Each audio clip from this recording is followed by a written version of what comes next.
আসসালামু আলাইকুম ভিউয়ার্স, সবাই কেমন আছেন? আশা করি ভালো আছেন। তো ছাদ বাগানে চলে আসলাম। ভালো লাগলে সাবস্ক্রাইব করে পাশে থাকবেন। নানা রকম ফুলের গাছ, এদিকে সুন্দর সুন্দর ফুল ফুটে আছে। এদিকে একটা জবা ফুটেছে, ভিতরে ফুটেছিল। তো আজকে লেবুগুলো হারভেস্ট করে নিয়ে যাব, পেকে গেছে একদমই। তো এগুলো হচ্ছে কাগজি লেবু, পেকে পেকে নিচে পড়ে যায়।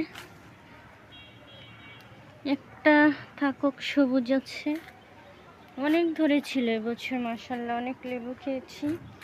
এই লেবুগুলো লবণ মরিচ দিয়ে খেতে দারুণ মজা। এটা হলো তেলাকুচির পাতা, ফলও হয়, ফুলও হয়। আগে ছিল আমার বাগানে, তো এখন নাই। আমি কালকে হাঁটতে গিয়েছিলাম, পরে